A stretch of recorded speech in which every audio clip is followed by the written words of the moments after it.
Hi, it's Etharal here, and today we are back with our Mount and Blade Warband Warsword Conquest mod, and so we are obviously playing here as a vampire count.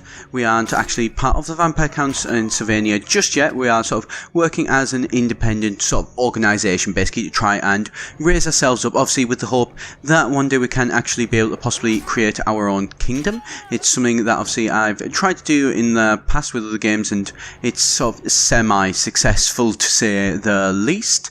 So here you can just obviously see that we're seeming to be getting some people who are actually sort of moving against us and everything, which is quite a strange one to have happen, and people sending bandits against us and things like that. We're clearly not all that popular of a guy by some people. I'm suspecting that is probably the dwarves or the Empire who are actually trying to do that, as I'm not exactly the nicest towards those two factions, to say the least, in this playthrough.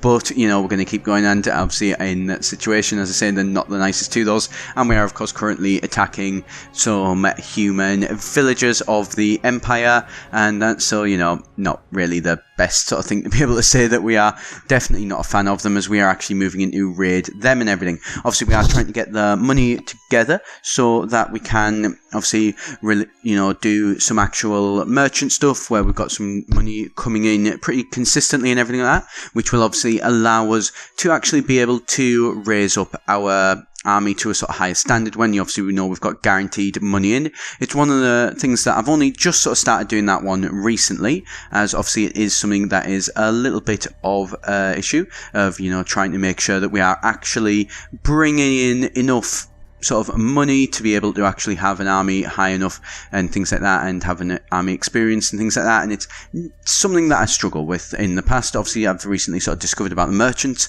It's one of the good things about this game is that, you know, I am still learning about new little different things that you can do and that, which is always sort of nice to get to see. And here obviously we have actually been in a situation where we have actually, you know, ran out of food. Not a brilliant thing. I think it's something I am going to probably look at getting at some point, somebody with the foraging ability to be able to actually, you know, get some money, some food coming in the actual, you know, when we're out in the field, rather than having to sort of always take the food with us, which would obviously make things a lot easier. And here, as you can see, we're just going to go through and just going to do sort of an arena fight. It's one that I like to do pretty regularly, not for any massive reason. It doesn't give you a massive amount of experience or anything like that at all. Obviously I just want to, you know, get to the point where I can actually sort of see how it is that my guy is doing, sort of test myself against multiple guys and that, and it does tend to mean that, you know, just get a good idea of exactly where we are. Obviously, like I say, you know, we're just here at the minute, we're fighting regular fighters, and go up to veteran fighters and champion fighters and things like that, obviously, and it does give a good indication of where you are in terms of skills for fighting, although obviously not for, you know, some of these sort of secondary out of combat skills, such as obviously the engineer and the persuasions and things like that, though, obviously. Okay, so here, obviously, I've got this sped up, though. Obviously, I'm sure you just don't want to be sort of sat watching this drag out for 10, sort of 15 minutes there. And so we'll obviously get through this as quickly as can, then get back to the actual raiding of the human lands. Obviously, like I say, it is something that here Samuel is wanting to do. He is wanting to set up his own kingdom and everything. I think what my aim is going to be in this one is working in Sylvania. I am going to expand, sort of help with Sylvania, help them expand their borders, and I am also as well going to look at getting a point where I'm, you know, bringing in enough money to be able to not have to worry too much about the upkeep cost of my actual army itself. And then from there, what I'll be able to do is I will actually then probably move down to somewhere, you know, south. I'm not 100% sure where exactly, but possibly maybe move in Kislev maybe, or somewhere like the Greenskins and something like that, and be able to attack them and basically besiege a land to be able to claim a castle and a village and some stuff like like that, and maybe, who knows, even see about actually being able to hold an actual decent bit of land. Obviously, how well that'll go remains to be seen, but we'll see how it goes.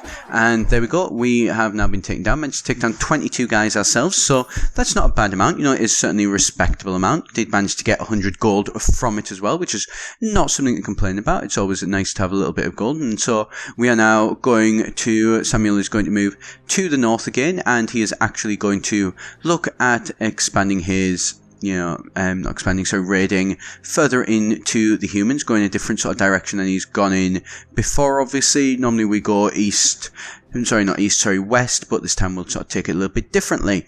And so here we are attacked by managed to attack some dwarven villages. You can see there, our force is expanding quite nicely. We've got our chaos guy there up at the front, sort of standing head and shoulders above pretty much everybody else. But we're going to form these guys up. I don't like to just sort of have them all running head first and everything like that, though I do like to get them into a point where they are actually standing correctly and they are like a formed up actual battle line, especially with them being around about 30 of them. And so this is, going to just form them up into ranks, as I say. So around about 3 men deep there, and you can see they are in, quite a nice little chunk of guys. I think it's safe to say that they are probably not going to want to try and run straight the way through all of that. It probably wouldn't go through too well for these villagers.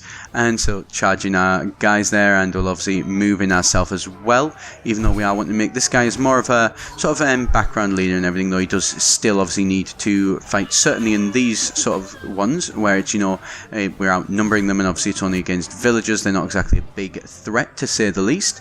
It's something that we can actually join in the fight with and everything like that. We do obviously need to look at getting some better armor at some point, but we'll deal with that when and as it does come.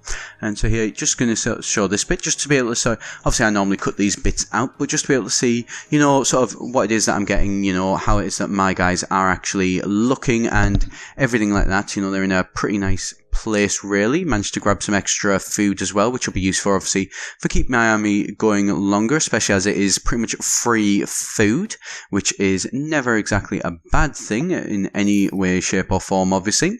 And so we are going to move through, and we're just going to Bergenholt. Don't know why I decided to do that. There's not really any need to do it there. And also as well, then going to have a look at trying to work out some actual cities to be able to go and attack there. There are obviously quite a couple of different options there, so it could go sort of either way. We're not really too sure, but we'll go up to Elbing here and be able to take this one. Probably raid some cattle on that, as obviously it is quite a nice one. Obviously the fresh beef is worth quite a bit, to say the least, especially if you do manage to get a large chunk of them. Obviously, if you do have any suggestions of what you'd like to see me do in this game, if there's anything you think I should be doing differently in that, please do be sure to comment below. Obviously, more than happy to take on any suggestions that you may have and everything.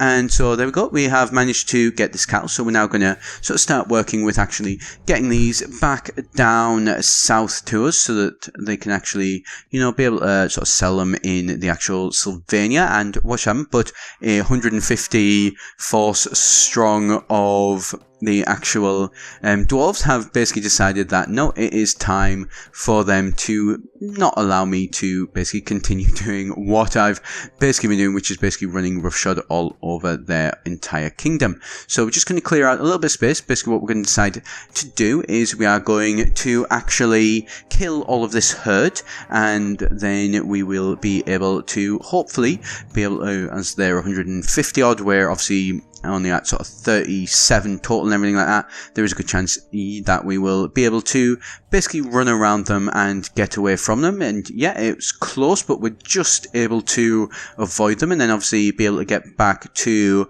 Waldenhof before this obviously beef starts to go off. It's still obviously, as you can see there, fresh beef, and so we can actually make quite a decent bit of money from these. We are going to leave some of it though, as that's obviously, as you can see, that's 1300 that we are actually getting from these, and this other beef we are actually going to go down down to their second city, and that is of Drakenhof, and we will then be able to sell the other beef there. Hopefully it should still be fresh and then worth a decent bit of money. Obviously the more of an item that you sell in one place, it does obviously start to decrease the value of it, so we want to try and keep it nice and spread evenly, or at least as much as we are able to, sort of thing. So they managed to make quite a decent bit of money from that. So we're in a pretty good place now in terms of obviously being able to pay for our forces. They're going to stay relatively happy. And one thing I did realise is that I need to go back and actually sell those prisoners that we've got. Something that I am doing a little bit, as obviously does manage to make you quite a decent bit of money, to be fair, actually. You know, with these, each one is obviously only worth 50, so it's an extra 300. But, you know, that does mean we now have 4,500 gold that we are actually sitting on. And we do find this guy Lazarus, who is a skeleton who does obviously work sort of on the Sylvania side of things, so definitely a good guy to be able to bring into our force. So we are going to be more than happy, especially for the 100 when we've just made 300. It still works out better for us. Obviously we will have to look at probably improving him at some point. There is obviously, as you can see here, quite a few different sort of orcs and goblins and skaven and that sort of sitting around this. So we're not going to need any of those at the minute. This is somebody that I do want to show you, Darius the Apprentice. Basically what he is he in effect sells magic items. So as you can see, all these things are, you know, they're doing a lot more damage, and some of them are giving sort of different actual things. So you know that they're the arrows that give better power draw.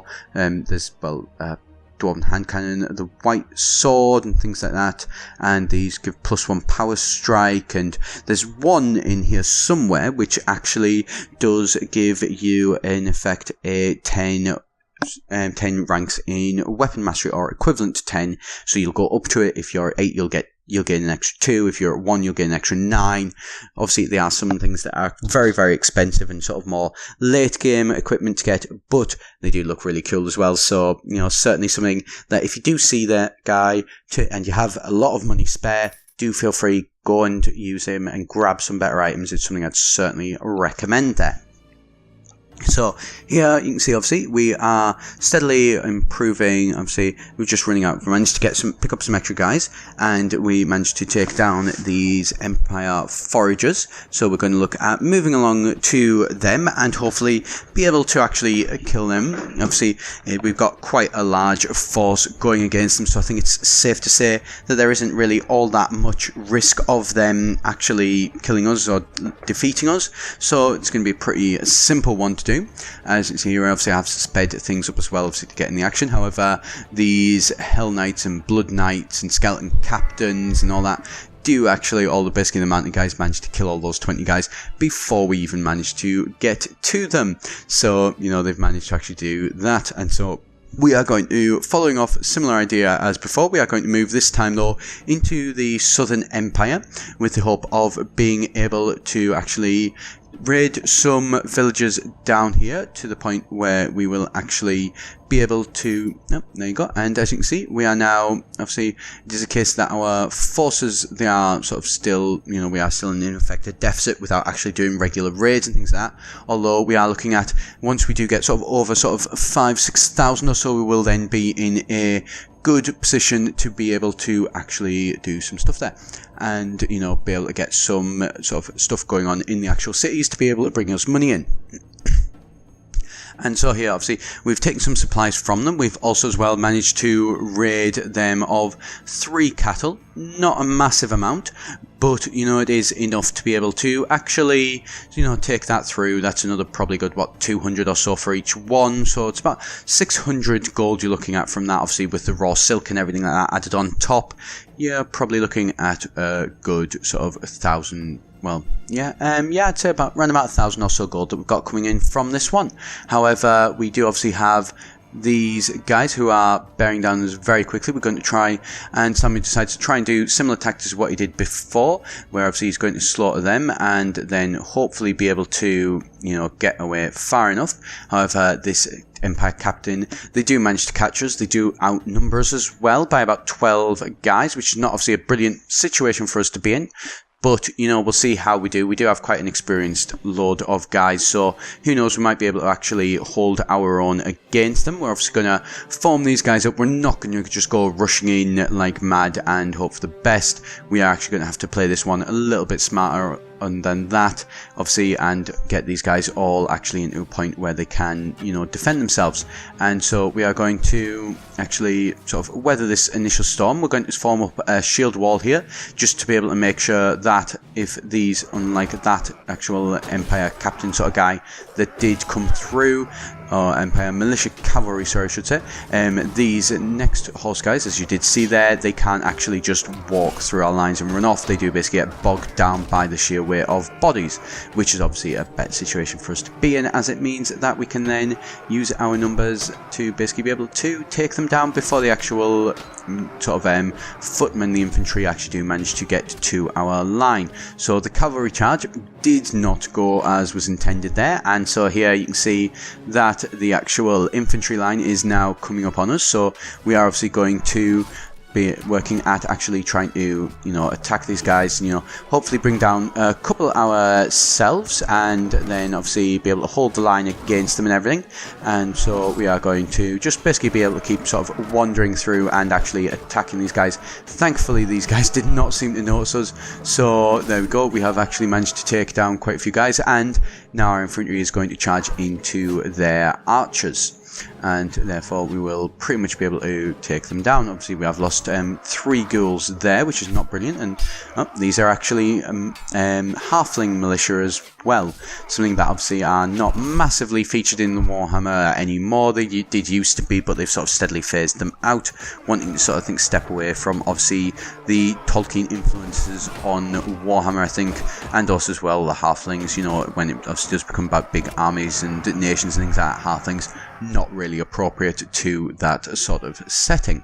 So there you go, we did lose 6 guys. However, one thing we do discover, as you can see here, is that we have actually managed to gain more men by rescuing their prisoners.